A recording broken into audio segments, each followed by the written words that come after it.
Hello and welcome everyone to the Tech Sharmit podcast. Today I'm here with another special guest, Patrick Behr, one who is one of the well-known IBM champion who brings a wealth of knowledge in programming, database management, and system analysis. Patrick has top-notch skills in web technologies and he is proficient in Node.js, PHP, and many other web-related frameworks. Not only this, he is currently expanding his expertise in AWS. So, in this episode, we are going to talk about various technical aspects and programming languages. But before we start the discussion, I would like to thank Patrick for joining us in this episode. And now I request you to please initiate the discussion by telling us something about yourself. Well, thank you very much, and thank you for having me. I'm excited to be here. Yeah, so there's a lot going on there, right? I'm at heart an IBM an AS400 RPG programmer. That's where I started, and that's kind of where my roots are. And got into database and other things, and started branching out, and like many IBM AS400 shops. Getting into some web technologies and AWS and cloud, and kind of following where the technology goes. So it's a exciting industry to be in. There's certainly no lack of things to learn. Yes, right. Okay. And we would love to hear more about your professional journey, like how you started your journey in the IT industry. What was your first job, and what exactly influenced your career into this direction? So my first job, so my dad got me into computers. He got into computers, way early on, and tried to talk my older brother is also in IBMI world, Bill. And so our dad got us into it. And so right after high school, actually, when I was in high school in 1988, so that's how old I'm getting to be. I was in one of the very first computer classes in my high school. It was computer applications in math, and I was good at math and interested in computers, so I took that. So that was kind of my first introduction into computers. And my dad got me a job, an apprenticeship, right out of high school. And so I was working with him and working on the System 34 and 36. So, it was quite a while ago, and I absolutely hated it. And about a year, I left. I joined the Navy. I didn't want anything to do with computers, and so joined the Navy. 4 years later, I'm out of the Navy and using the GI Bill to go to college, and I'm studying business because I wanted to get into business. And then my dad calls again, and he says, "Hey, I got this opportunity. Maybe you could you rethink this. Come on up and learn the business." And so I talked to my college professor, and I said, "Professor, this is what's going on." And I was in the middle of the semester, and he says, "Take this opportunity. You will not get another opportunity like this again. Take the opportunity. College will always be there, and they will always take your money. So you need to leave." So I left in the middle of the semester. I left and went up, and I started my apprenticeship again with RPG. And this was actually the AS400 now. And so a couple of years later, I was pretty good at RPG, and got my first real RPG job, and that's pretty much where I've been ever since. But yeah, I didn't like the taste of it at first. It was Okay. it took me a little while to come around to get into it, but I really enjoy it now.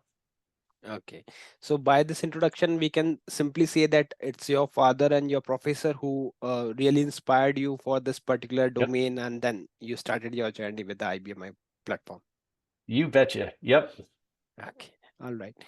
Okay. So yeah, now Patrick, we would like to discuss bit about technical things. So as you have good expertise on the web related thing, so and we know that a web service continually evolving by the time.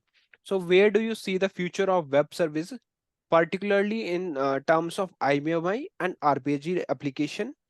And are there any emerging trend or technology that you particularly excited about for the IBMI platform? Absolutely. Yes. So web services is going to become more and more important, especially as we continue the move away from green screens and into more integrated systems. So it's only going to become more and more important.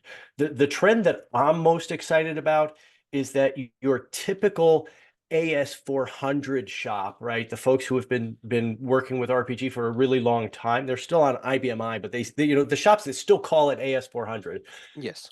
they are starting to realize the capabilities of the IBMI, and they're starting to ask, okay, so how do we do these web services on IBMI? It Yes. wasn't very long ago when the answer was, no, we can't do that. You need to talk to the Windows team if you need to do web services, right? So that's really exciting to me is, yes, we can do this, and people are looking for answers and trying to figure out how to do it on IBMI, and that's really exciting. And you can do it with RPG.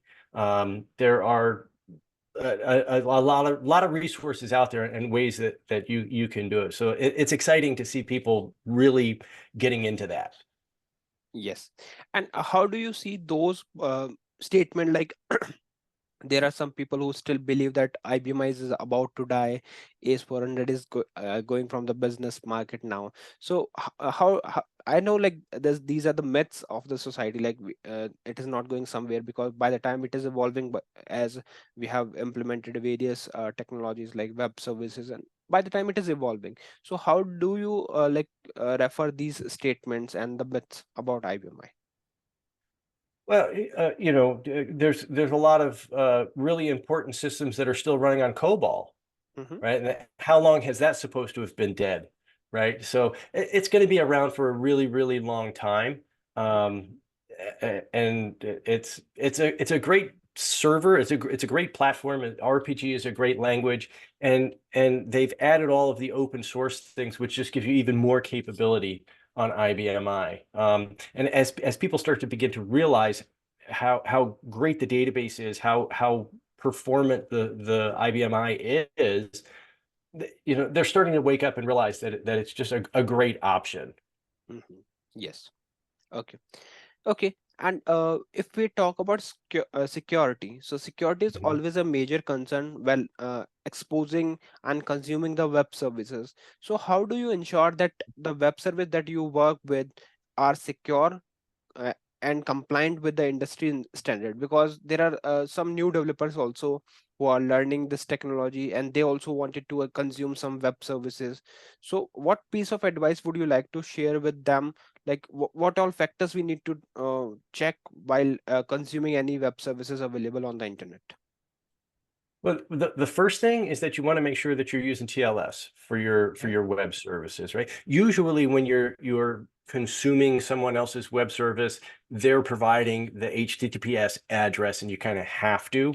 Um, when you're providing web services, you have the option, and so use TLS. That's kind of the baseline for security. There's still some shops out there that are using 5250 emulation not secured. Yes. It's like use TLS. That will encrypt all of your traffic, and even if it's only in your own network, you still want to use TLS and encrypt all your traffic, because your usernames and passwords are floating around on the wire on the network. So that's kind of the baseline. If you're not using TLS, you don't really have a whole lot of security going on. Um, understand the basics of API calls. Hmm. Get familiar with that conversation that happens. Make a request, get a response, parse the JSON.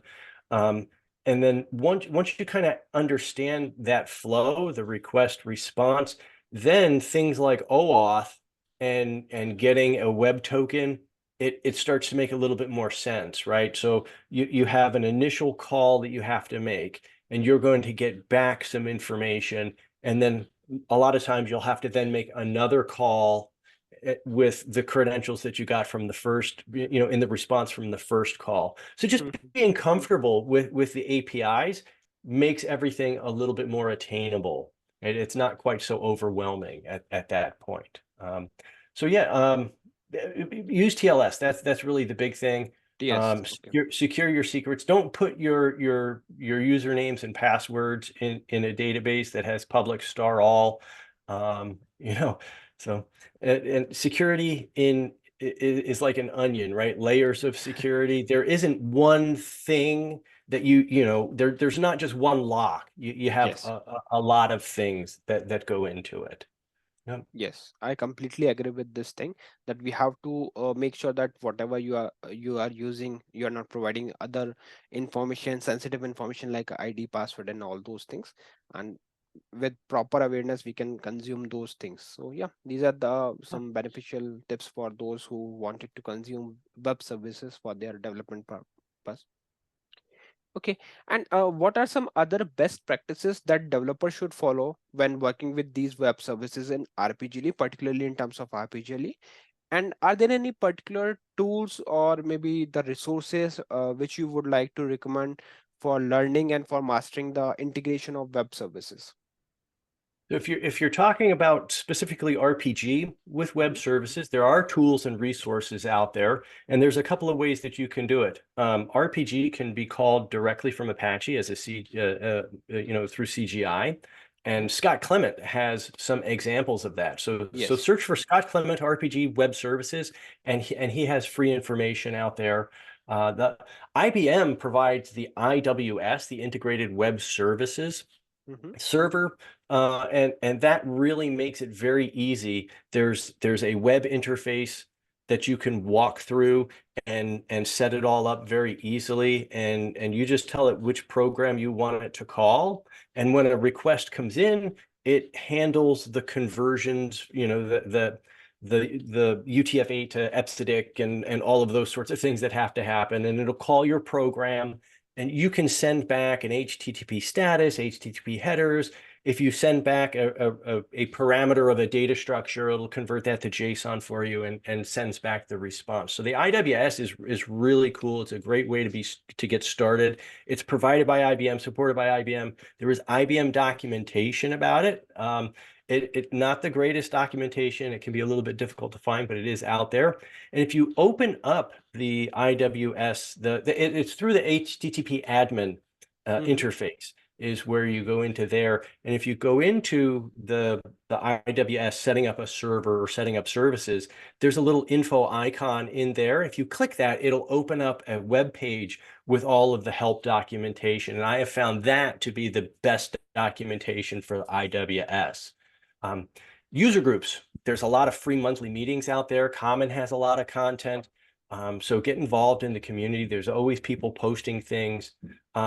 It really start fiddling around with it, right? If you want to call an RPG program as a web service, Hmm. fire up the IWS and play around with it. Start small and build on it. Yes. And again, understanding the basics of how these APIs and HTTP requests and responses work will really help you understand the workflow of IWS Hmm. and why they're asking the questions they ask. So kind of understand the basics of the APIs in HTTP, and it'll make that interface feel a lot less daunting.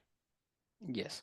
Okay. And what would you suggest? Like, if suppose if someone is there who is completely new to this technology and they just wanted to start their career in this domain where they wanted to learn about web services. So, would you prefer them to start the web services with IBMI platform specifically, or prior to that they can learn the web service basics with some without that IBMI platform? So So. that's the beautiful thing about where IBMI is going. Mhm. We are embracing industry standards, right? So you're talking about web services, and if someone is going to consume your web service, they don't know and they don't care if you're IBMI or Yes. a Windows Server or Linux. It doesn't matter to them. It's irrelevant. And so really understanding the basics of APIs and HTTP and how that all works is the base layer that you need to build. And then Yes. you can use that to work on Linux, Mac, whatever. So I like working on my laptop. I find that to be the most convenient. I can do it at home. I don't need an internet connection. And so, if you're on Windows, maybe download XAMPP or something, and Yes. you can set up some of these web services, Apache, PHP. Node, you can spin up a Node.js instance right on your laptop. And I find that to be the easiest Mhm. for me to just fiddle around with things. Yep. Okay. Okay. And as just you mentioned about the Node.js, and you have good expertise on both Node.js as well as PHP. You have worked on both these things. So what do you think, like, how do you compare your experience with Node.js and the PHP? And are there any specific scenarios where you prefer one over the another? I like both of them, and Okay. they do have the strengths and weaknesses. Way back in the day, IBM was saying learn Java or you're going to end up flipping hamburgers. I don't know if how many people remember those ads. And so I tried to learn Java, but remember I was just an RPG programmer that learned on the job. And when people started talking about creating database connections in these other languages, it blew my mind. I didn't Yes. understand what that was, right? Because for us, the database is integrated. RPG doesn't have to connect to the Yes. database. It's right there. So that's where I was coming from. And I was trying to learn Java. And, you can do a hello world application in a lot of languages, and it's really easy until you get to Java, right? Yes. Just to do a hello world in Java, you have to understand what objects are and all that. So it Right. was it was terrible. I didn't like it. About that same time, though, I started looking into PHP, and it was a really good fit because I could do procedural PHP.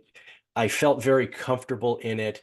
But there's also object-oriented PHP, and so I could start introducing some of these object-oriented ideas into my PHP. So I got started. That was my second language after RPG was PHP because it was a very easy transition for me to make. Node and PHP are both very modern languages. They're both being updated regularly. They are both available on IBM I. So they're both a great choice. Okay. I like Node. If I'm going to spin up a little web service, um, I like Node. I can do it very, very quickly in a folder in the IFS, just spin up a little Node server and it works swimmingly. And you don't really need a whole lot of other things. With PHP, you have to have the Apache server started. You obviously need PHP, which doesn't come on the box. But it's easily available. There are open source options available. Um, with Node, I like JavaScript. And so one of the benefits of Node is, in the front end, everything is JavaScript. And so the appeal of Node is JavaScript everywhere, right? On the front end and on the back end. Right. And it works really well. Um, but it works differently than RPG programmers are used to thinking about, right? With the asynchronous callbacks and whatnot. Now, async await has helped with that a lot. It makes it a lot easier to understand the programs, but it does work a little bit differently. And with Node, you have to be careful to not let it get out of control with modules, right? One of the folks who are really into Node will say, "Oh, there's 8 bazillion modules available for free. You just download them and use Yes. them." And that's true, and that's a benefit, but you have to keep that under control. Otherwise, you'll have 8 billion modules in your application, right? And I've seen problems where you're trying to upgrade one module that relies on another module, but then you have a third module that relies on an older version of one, and you can get into conflicts with that. PHP, I think it's a very stable, very modern, great fit for IBM I, and there is absolutely nothing wrong with it. I like doing web services with PHP. Yep, very, very strong choice. Okay. And which one would you suggest to start with? Let's say if someone is working with IBMI and they wanted to start with another technology, maybe Node.js or PHP. So which one would you like to suggest? Like, yes, this is the one that we can start first, and then later we can go with the second one.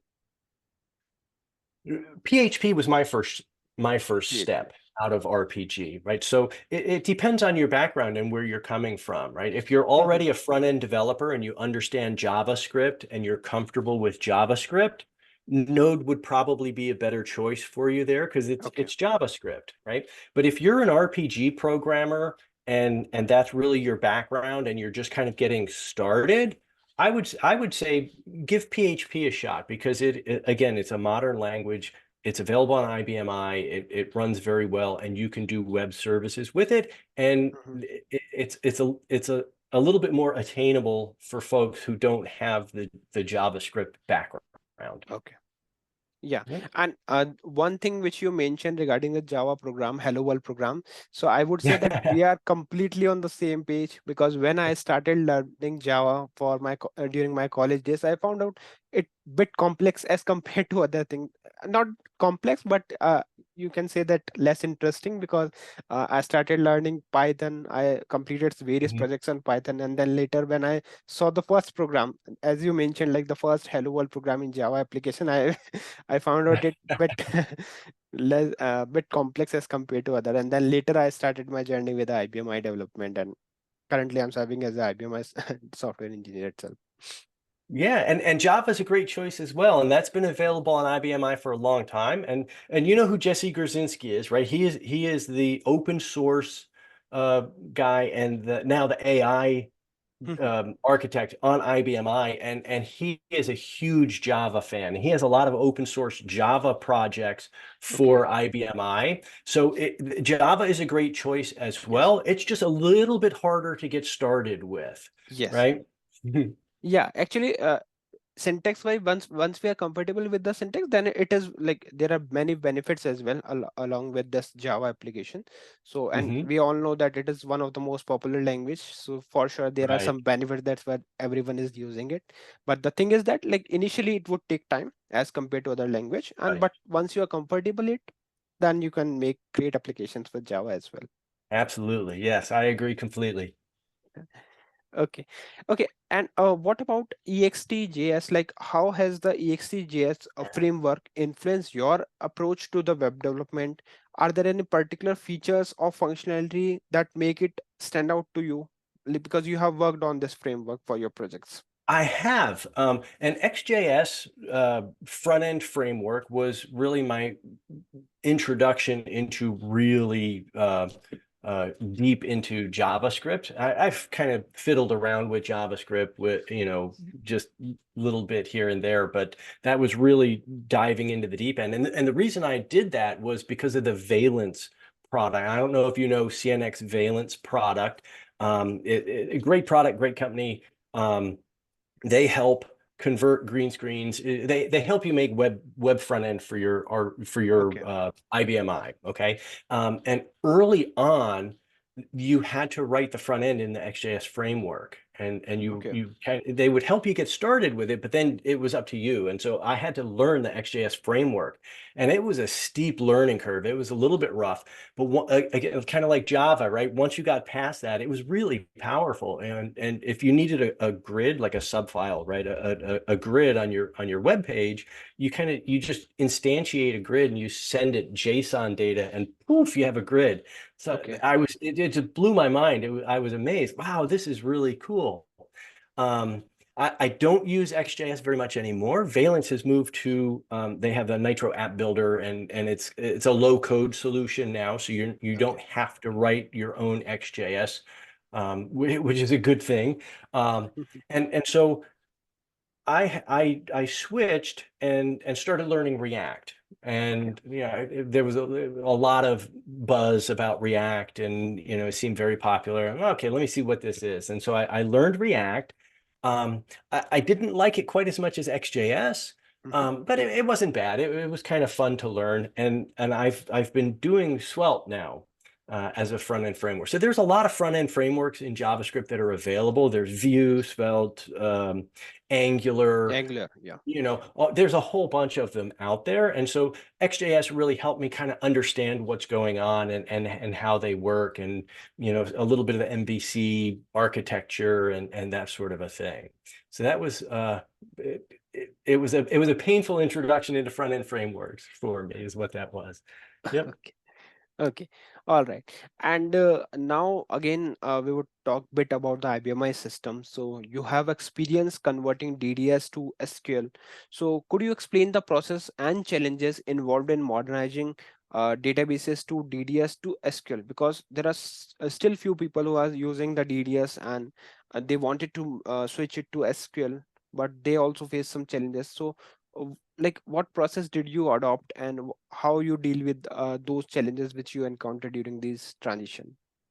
Right. And when I started, when I was getting started with this converting DDS to SQL, and I was really starting to get into SQL, SQL was becoming super powerful. Yes. Um, I was reading a lot of articles by Dan Cruikshank, and he was cutting edge. He was doing DDS to SQL conversions, you know, eons ago. Mm-hmm. And he wrote about them, and so I started following along with what he was doing. It's a very manual process, a lot of cases. Um, IBM has an SQL service called, it's a QSys2 generate SQL, and you can call that procedure and send in some parameters, Mm-hmm. and it will do the conversion for you. Okay. Right. And so it makes it very, very easy. If you have the schemas view in ACS, you can go into the schemas view Mm-hmm. and go into your tables. If you right click on one of the tables in the schema view, one of the options is generate SQL. And Yes. it will pop up the SQL version of that table for you. So you don't have to manually go in and do everything. Um, and I like doing things manually, at least initially, so that I understand what's Yes. going on. Um, but after I understood everything, I just right click on the generate SQL and I could look at it and see. So not everything transfers between DDS and SQL. There are many similarities, and they're 90% the same, but there Mm-hmm. are some little things that are different between them, and not everything transfers from DDS to SQL, like reusing deleted rows. DDS, the default is to not reuse deleted rows.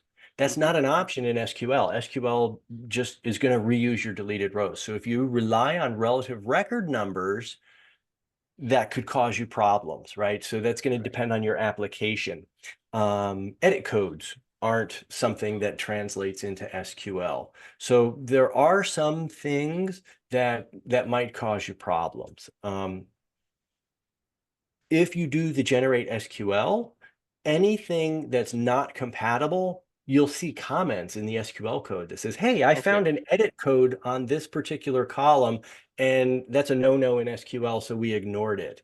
And so you can look at your table and go through the generated SQL and go, okay, that's reuse deleted records. Okay, I'm not using the relative record number, so that's not a problem. I can ignore that. Edit code, okay, I can ignore that. So yeah, IBM has really made it very easy. Generate SQL, call the procedure, or right click in schemas, and you'll have your SQL version of the table. Start playing with it. Start small, create yourself a table in DDS, Yes. and then convert it to SQL, right?